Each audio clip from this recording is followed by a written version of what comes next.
Middlesbrough for you? Are you thinking top 3, top 2, top 6? One. Top one. And Luton are a side, I think, that every championship club wants to be like. They just do everything right. They've got promoted and somehow all the best players have left to go back to League One. I was going to say a Boro win, but you've completely convinced me that West Brom are going to win this game, and I'm flipping that scoreline around. Well, you've summed it up perfectly there. I've got some notes for the podcast, and I've just written, next to Preston, I'm bored. They're just one of them teams that just feel very like, I'll forget that they're there if I'm asked to list the name of the championship. Like, what's the 1 to 24? Who's that team I'm missing who's going to finish 12th?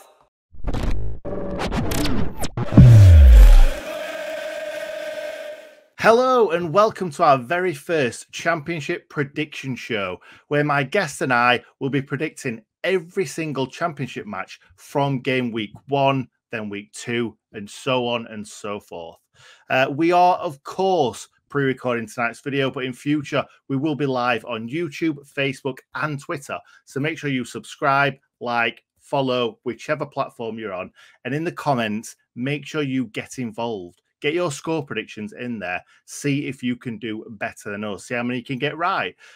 Also, in the next video, we will be reviewing our previous results as well, scoring them and then adding them into a league table. Anyway, that's enough of the waffle. I've already gone through 25 seconds without bringing in my guest today.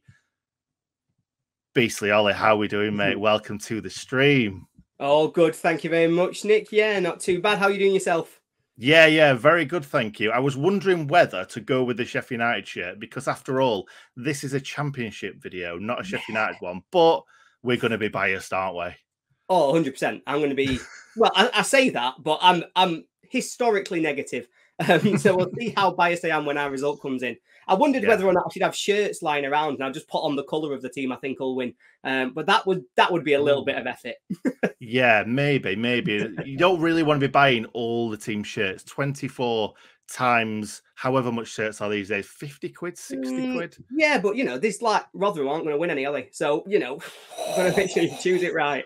Wowzers. Well, what I was going to ask you was, if we're going to be biased, what teams don't you like? Oh, what teams don't I like? So I don't like Hull. Don't like Hull. Not a massive fan of Millwall. Who is? They're going to, if they're watching, they're going to love the fact that I don't like them. That's going to be a badge Yeah, of they honor. will. But they're going to be fine. And then the other one who really stick out to me is just somebody who, just for this season, I'm probably really not going to like, Middlesbrough. And that's just because it's going to hurt me when they're good. And I just don't want them to be. So they're going to go on a real pile of, for no reason at all, can't stand you. I've got a feeling that they're just going to win every single game this season, and we're going to see Chris Wilder's face everywhere. Yeah, it's just not going to be much fun, that. Let's crack on into this, because the first game is on Friday night. I'm glad it's not us. However, we have got a lot worse day for playing our first game. But we'll get there. We'll get there eventually. So it's Huddersfield versus Burnley. And of course, Burnley are a relegated team like we were last season. They get the Friday night match. Huddersfield, a team that went very, very close to the Premier League last season, obviously lost their manager, which is a bit of a weird one. In the last prediction video that we did speak about why he did leave, and it sounds like it was because they were having players sold under him, sort of thing. Like Sheffield United fans will know this, a Nigel Spackman sort of departure, you may say. Burnley got some very, very good players already. They've got all the players from last season, obviously, other than a couple of really key players like the defence, like the goalkeeper. But they've also put the hand in the pocket and bought some very, very good EFL players, I would say. So what are you expecting Burnley to do this season, mate? Burnley are a weird one, because I can't figure out if it's going to work or not, because it's a massive shift. I like some of the recruitment. I mean, Scott Twine, I just love him. I think that's going to be a massive move for them. Some of the defence as well, they've lost key men, but I think bringing in Riley and I think bringing in Harwood Bellis from City, I think they're two quite good moves. I'm not sure about the keeper. Have they replaced Pope? Pope properly? You can't replace Pope, can you? That's the thing. And Huddersfield as well, obviously losing the manager, it's a big, big difference. And the thing is, obviously, they went so close last season. I think a lot of people have already written them off. Have you already written them off? By an absolute mile. Yeah, I've got them 20th. 20th? 20th. Yeah, I think they're probably going to struggle. I've got manager going. I've got key players going, obviously, to Forest a couple of weeks ago. I think they're going to be in a right mess. And I'm thinking back to where I was this time last year when I was saying Huddersfield definitely going down. And then the managers elevated them. They've had some key players perform really well, but losing the manager who elevated them, losing the players who elevated them, why would I think they would be better than I thought they were going to be last year? 20th. Yeah. Fair enough, mate. Fair enough. I think you're going a bit over the top there, but we'll have to see. We'll have to wait and see. Huddersfield definitely with a surprise package last season. So let's see what happens to them. Let's go for a score prediction now, mate. I'll let you go first. Yeah, tricky one. Opening night, I think obviously relegated teams got a little bit of hangover. Huddersfield are going to have their own hangover. I do think Burnley win it. I'm going to go 2-0. Oh, right. Okay. Do you know what? I'm going to go for a 1-1 draw because I think that opening night is always really, really difficult. I think that Huddersfield are going to take an early lead and then Burnley are going to have all the possession, get a goal, but it's not going to be enough. So, yeah, that's 1-1. So next up, all the Saturday 3 p.m. kickoffs, which I think we both wish Sheffield United were playing at 3 p.m. So, first of all, it is Blackburn versus QPR. I'm just going to throw it straight into you. What do you think? Difficult one. Two teams who obviously started last season really well and then completely binned it by the end. Both sacked who I think have been really successful managers. And I personally thought that it was a bit of an overreaction for them to be getting rid of him. I think first game's tricky. Blackburn obviously relying on Brereton and Diaz having another worldie of a season, which, you know, history suggests maybe he won't. He had a very hot streak last year. Yeah, he is hit and miss, isn't it? And without Khadra as well, I wonder, where did he go now? I don't know. Some lucky team got him, though. And they must be really excited about it and how much he can bring to a squad. It'll come back to us. It'll come back to us. Yeah. I think that, to be honest, out of the two, who are most equipped, I think possibly QPR are more equipped to kind of launch an attack on the playoffs rather than Blackburn losing a few players. Ben Brereton Diaz, he's either going to be sold or he's going to have a shocker of a season. I don't think there's anything in between. I really don't. I'm going to go with a QPR 2-1 away win in this one. What are you going to go for? I'm going for a draw. I'm going for a 1-1. I was leaning a little bit as if I didn't know if it'd be 0-0, but then I was thinking about QPR's attackers. I was looking at Chair, looking at Willock. Yeah, I think they'll score 1-1. So next up, Blackpool versus Reading. It's two teams that I don't think many fans think are going to do anything this season. I think Reading are really going to be flirting with relegation. Yeah. A lot of people got them as rock bottom, 23rd, 22nd in those bottom three. And Blackpool, I think they kind of punched above their weight a little bit last season. I'm reckoning this is going to be probably a Blackpool win. But at the same time, I don't think anyone in the Championship, other than fans from Blackpool and Reading, care about this match. No, this is...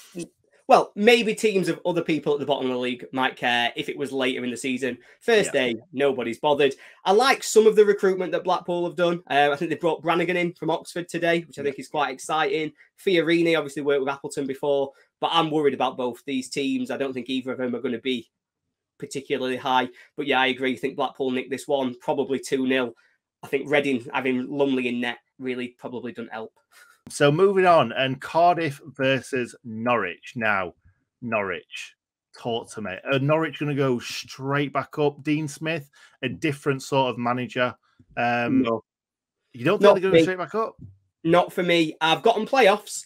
I don't think they'll win the playoffs. I think they've still got, obviously, the makings of the squad. Massive difference from the last time they were in the Championship in that they've not got 𝐍𝐸𝐍𝐍. A lot is riding on whether or not they can get somebody like Cantwell back into the team, whether they can get him back to where he was 2 years ago. Pookie still up front is probably a decent shout for top scorer. But overall, I think they're probably the weakest Norwich that have been in this league for quite a while. It is a great point. Pookie's still there. He will score goals. It doesn't matter what team he's in. He'll still score goals. But 𝐍𝐸𝐍𝐍 not putting the ball on a plate for him. He will struggle for service. He definitely will. But we'll have to wait and see. I think I've got Norwich at 3-1 in this game. Away win, 3-1. Cardiff, cannot see Cardiff doing anything this season. I think they will be flirting with relegation, and I can't see anything else. I really can't.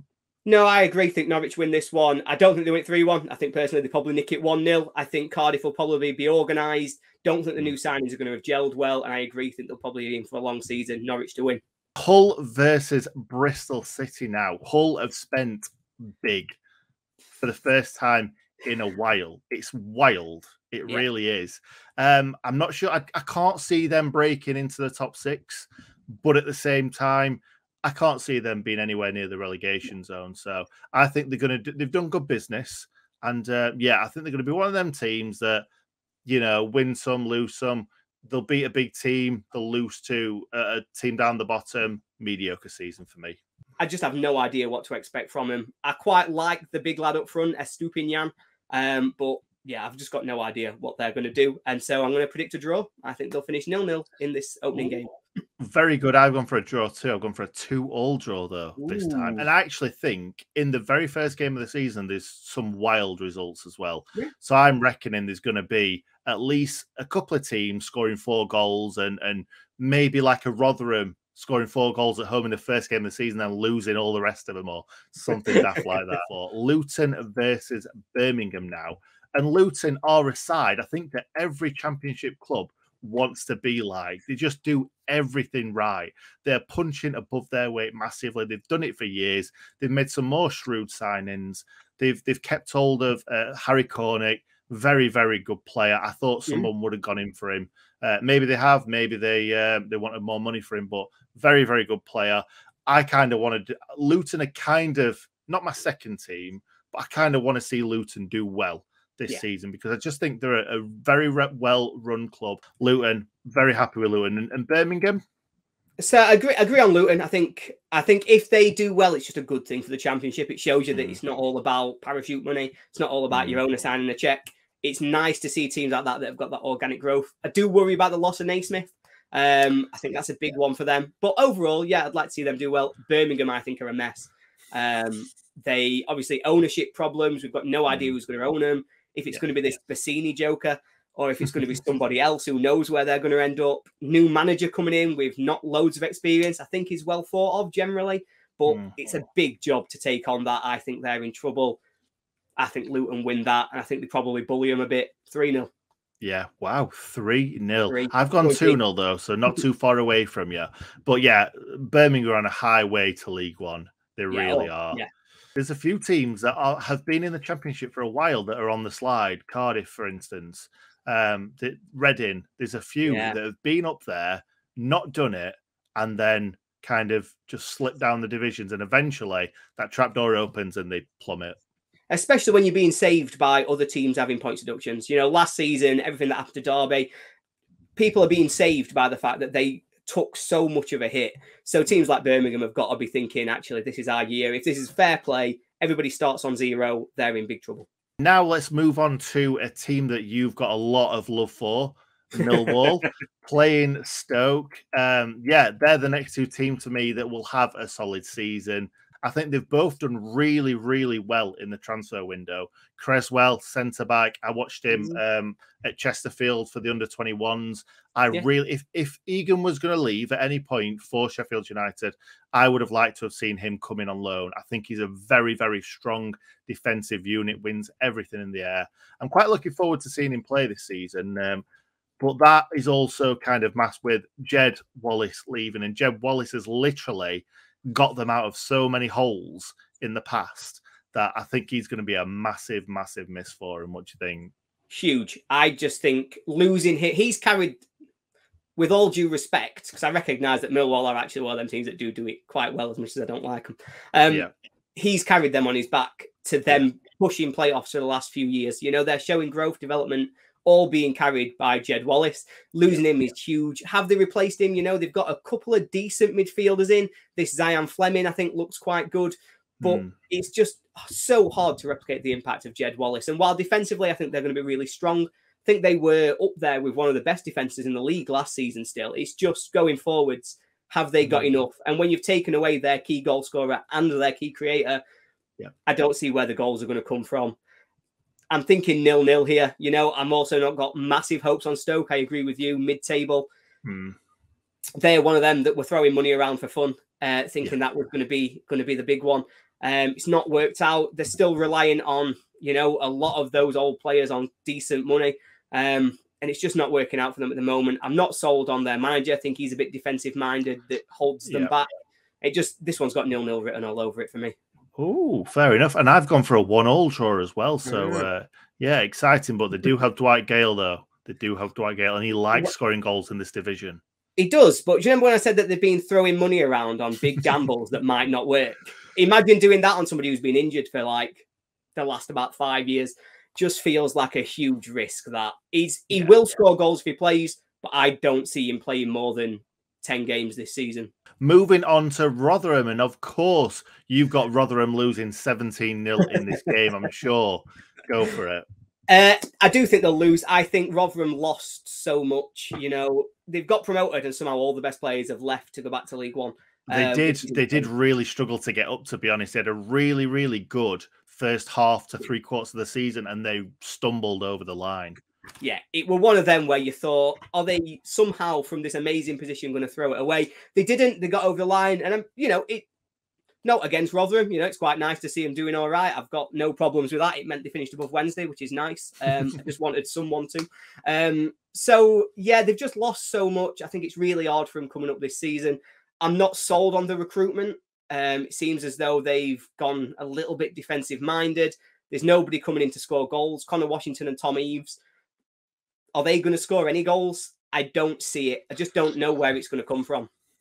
I think the thing is, though, you should never write off a Paul Warne side. I know that he's had Rotherham, but geez, like he's took them up over and over again. I just want to see him stay up once. Like Wednesday fans seem to think we love Rotherham. We don't care, but I don't mind them. Like we've never really had a massive rivalry with Rotherham. I think Paul Warne's a very good manager.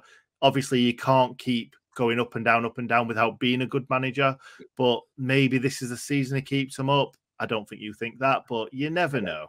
It'd be nice if he could, because I think of everything. I've been listening to this Moment of Truth BBC podcast thing that Rotherham did last season, and he just comes across as a really genuine fella. He seems like a really nice guy. I would like to see Paul Warne be really successful at Rotherham, because you can see how much he cares for the club, and it'd be really nice to see it. I just think he's fighting with one arm time behind his back in terms of their budget. It seems as though he's just not got enough. They're not giving him enough to compete properly. I actually quite like the look of Swansea. You know, they've lost a big player in Flynn Downs, but overall, I actually think they look a decent side. You know, they get the ball down, they play. I like Russell Martin. I think he's a good manager. I don't think they're going to make the playoffs. I know some people are really quite high on them. I'm not that high. I still think they're not quite at the top end of this division, but I think they've probably got enough to see Rotherham off that first game. I think it'll be close, but I think they'll probably nick it 2-1. Oh, well, I've gone big here. I've gone Rotherham 1-0 win. I think coming into a new division, I think everyone in the stadium is going to be willing them on. I think Rotherham are going to be a very defensive side, as you've just said, try and nick games 1-0. I think they'll be quite a strong, robust side as well. I think that Swansea, tiki-taka side, we saw them last season come to Bramall Lane, pass the ball out from the back. It didn't work out for them, but they are getting better at that. And Russell Martin, as you just said, is a very good manager. So I think it might be one of those weird games where kind of a team that finishes at the end of the season, which I think Swansea will finish between mid-table and sixth. I think that Rotherham may nick this game, a weird result. So the last of the Saturday kickoffs at 3 p.m, we've got Wigan versus Preston. Now, Preston, not really a massively sexy team. They've not been in the Premier League ever, I don't believe.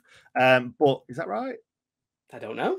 I don't think it sounds right, actually. As I was just saying it, I was like, I'm sure they haven't, but you never know. I'm sure they haven't. Anyway, no, they've got a very good manager, Ryan Lowe. I'm not a massive fan of him as a Wednesday player or an ex-Wednesday player, but I think he's a good manager. He's had some success, but I just feel like Preston aren't backing him. Yeah, it's a weird one. I agree. Think he's an excellent manager, but well, you've summed it up perfectly there. I've got some notes for the podcast, and I've just written next to Preston, I'm bored. They're just one of them teams that just feel very like I'll forget that they're there if I'm asked to list the name of the championship. Like, what's the 1 to 24? Who's that team I'm missing who's going to finish 12th? Preston, probably. But yeah, I do rate like Ryan Lowe as a manager. Did a great job at Plymouth. Obviously coming up. I think he probably has struggled to get back. I don't think they're exactly flouting the money around, are they? But, you know, they've got a decent team. You know, they've got that, is it Emile Reese at centre forward, who's a good player? Yeah. But again, it's hard to really get excited about anything that they're doing at the minute. No, it's true. They've brought in Robbie Brady, which at the end of the day, I think it's a bit of an astute signing that. He didn't do a lot at Bournemouth last season, but he's only 30 years old. It might be one of these kind of David McGoldrick sort of signings where they're getting on a bit and they want to kind of reignite their career. So I think that Robbie Brady's not a bad signing. Troy Parrott, but Ben Woodburn, what were they thinking, Ollie? What were they thinking? Oh, God. I mean, well, I'm assuming he's grown up a little bit since we had him at Bramall Lane because he looked like a child trying to play football. I mean, I've not followed his career closely, but I don't think he's pulled up any trees anywhere he's been since. That, to me, just smacks of, you know, we're trying to do a little bit of low-budget recruiting that could have a high upside. You know, we're going to gamble on somebody who once upon a time had high potential.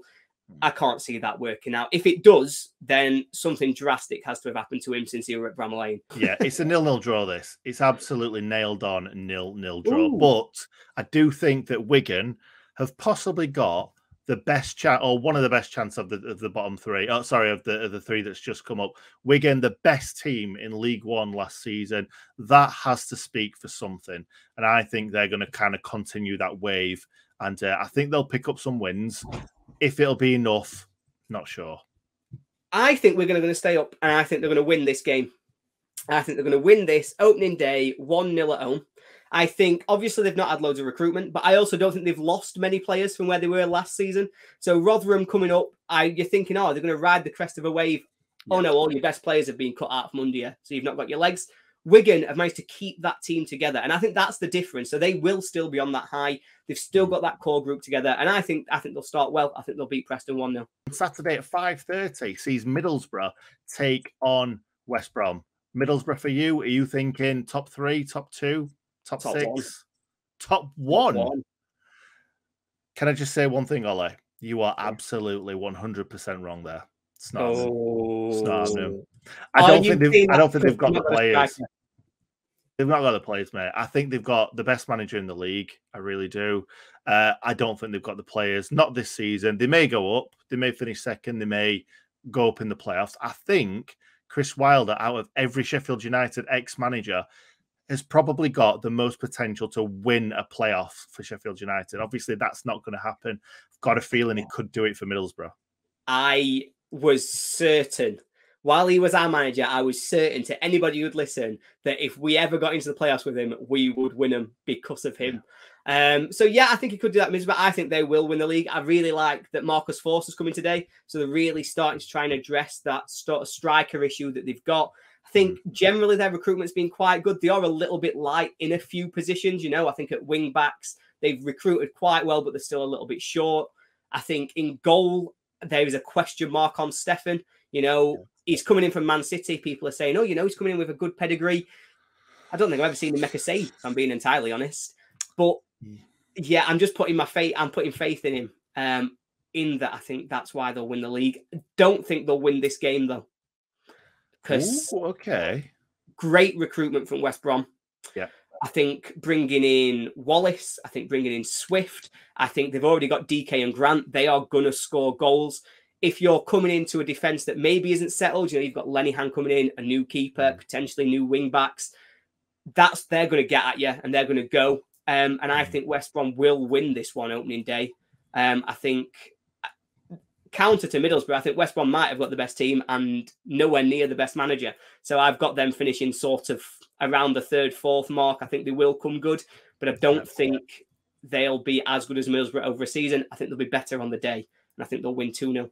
I was going to say a Boro win, but you've completely convinced me that West Brom are going to win this game, and I'm flipping that scoreline around. I was going to go 3-1 Boro. I'm going 3-1 West Brom now. We're going to look silly when Boro win 3-1. We really are, aren't we? On Sunday, we've also got Sunderland versus Coventry. I've got Sunderland finish a lot higher than what probably anyone expected me to. But I'm hearing a lot of people saying that they're going to ride that crest of a wave and just fly up the league. I think they'll finish mid-table. Yeah, agreed. I've got just upper mid-table. I think I've got them in 11th. I think they will ride the crest of a wave a little bit. I think what they've got going for them is obviously that massive backing that they're going to have. They're at home first game of the season. And, you know, we've talked about Rotherham, we've talked about Wigan, but they're not going to have 30,000+ people in stands absolutely screaming for them. And I think that makes a big difference. On the flip side, I've got Coventry as my playoff dark horses. I like them. I think Robbins is an excellent manager. He always seems to be able to get them to improve. You know, they've got some really nice players. They've got Gyökeres up front who scores goals. They've got O'Hare. They've got 𝐍𝐨𝐻𝐻. I think they're a good side, but I do think it's a really tough opening game away at Sunderland. Yeah, it really is. Callum O'Hare, though, may be on his way. We don't know. So let's see what happens with that. Watch this space. Callum O'Hare, I'm a big, big fan of him. Yeah, and I think as Sheffield United fans, we are big fans of Coventry's players because they hammered us at the Rico last season, and they just took us apart. Like we weren't particularly good, but they were just fantastic on the day. And if they can play like that every week, they will be finishing top 2, but they don't, and that's the thing. That's why a lot of these players are playing Championship football and not Premier League football, because they're just not consistent enough. And I think that is what Coventry are going to do again this season, not be consistent enough, but I think they will be flirting with the playoffs as they were last season. Like you said about Sunderland, though, I just want to put in there that Hal said to me in the prediction video of the league table, Sunderland fans will turn that into a toxic place. I don't feel like they will do, because Sunderland have been down in the doldrums for such a long time that I feel like this is their kind of season to be underdogs. And if they're going down at 1 goal, they're going to be getting behind their players. They're not going to be making that a toxic environment. No, I agree. I think back to us. So when we were in League One, we had very much times where it could get very toxic at Bramall Lane because we were big fish in a small pond and we thought we should be better when we were. But that first season back in the Championship, we started well because of how much those fans were behind us. Like we were all saying, actually, it's just nice to be here.